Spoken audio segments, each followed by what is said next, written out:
মাথা গরম ছিল, তো এখান থেকে আমার শিক্ষা হয়েছে যে মাথা গরম করলে হবে না, আমাদের স্ট্রাইকারদের সবসময় মাথা ঠান্ডা রাখতে হবে।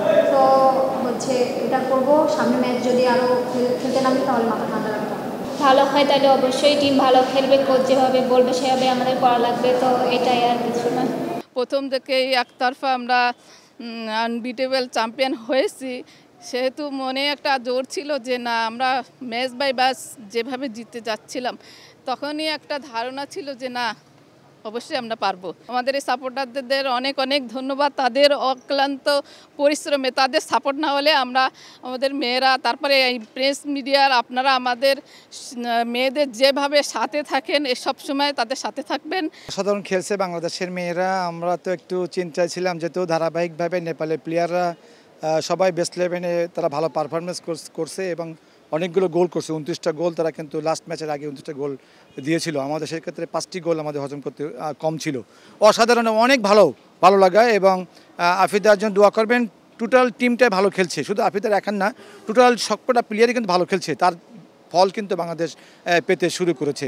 I really loved it and I could get the chance to watch the match with my entire family, so I feel like it's a very nice moment. আজকে একটি সাগরিকাময় দিন ছিল। আমাদের ফরওয়ার্ড সাগরিকা একাই 4টি গোল করেছে, আমাদের মিডফিল্ডার মুনকি অসাধারণ, সবার একটি চমৎকার এফোর্ট ছিল। ওভারঅল তো অবশ্যই সাগরিকা স্বপ্না দুজনই অনেক ভালো খেলেছে। সাগরিকা তো টপ স্কোরার আমার মতে, ওকে দেওয়া উচিত ছিল আমার মনে হয়, কিন্তু হ্যাঁ অনেক ভালো খেলেছে আজকে, তো আমরা অনেক হ্যাপি। আসলে বাংলাদেশ অনেক দিন পরে একটা সুন্দর ম্যাচ আমরা উপভোগ করলাম। এই টুর্নামেন্টে বাংলাদেশ ভালো খেলেছে, তবে মাঠের সমস্যা ছিল। আজকে মাঠটা অত্যন্ত সুন্দর, সেই হিসাবে আমরা অভিনন্দন জানাই বাংলা ফুটবল ফেডারেশনকে। সবার খেলায় ভালো লাগছে, বাংলাদেশের খেলা মানে ভালো লাগা। অবশ্যই ভালো লাগছে, কারণ আমি লাস্ট 2 দিন মেয়েদের সাথে কথা বলেছি, কোচের সাথে কথা বলেছিলাম এবং আমি একদম ডিটারমাইন্ড ছিলাম যে আজকের ম্যাচ ডমিনেটিং হবে। মেয়েরা 100% কনফিডেন্ট ছিল যে আজকের ম্যাচ তারা জিতবে, তারা সেভাবেই এফোর্ট দিয়েছে এবং আজকের ফার্স্ট 11ও আমাদের পারফেক্ট ছিল, ভালো ছিল। মেয়েরা ব্যাক টু ব্যাক চ্যাম্পিয়ন হয়েছে, তাদের ধারাবাহিক সাফল্য তারা ধরে রেখেছে। এই জন্য সবার আগে আপনাদের মাধ্যমে আমি ধন্যবাদ দিতে চাই বাংলাদেশ টিমকে, মেয়েদেরকে ধন্যবাদ দিতে চাই কোচ পিটার বাটলার সহ সমস্ত কোচিং স্টাফকে, ধন্যবাদ দিতে চাই প্রেসিডেন্ট তাবিদ আউয়াল সহ এক্সিকিউটিভ কমিটিকে এবং বাংলাদেশ ফুটবল ফেডারেশনের সকল কর্মকর্তা কর্মচারীদের, কারণ প্রত্যেকেই তার এটা কোনো একার ক্রেডিট না, এটা টিম ওয়ার্ক। এখানে প্রত্যেকেই তার যার জায়গা থেকে কাজ করেছে, দেন আমরা দিন শেষে একটা সাফল্য পেয়েছি।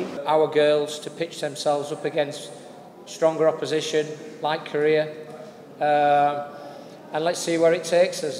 It's a journey, and it's an exciting journey for them, and it'll be a good opportunity for us to actually pitch ourselves against a team in another country similar to the Myanmar trip. We'll go there on the 2nd and we'll get prepared. We'll do our best. That's all I can say. I don't promise anything. We'll just do our best.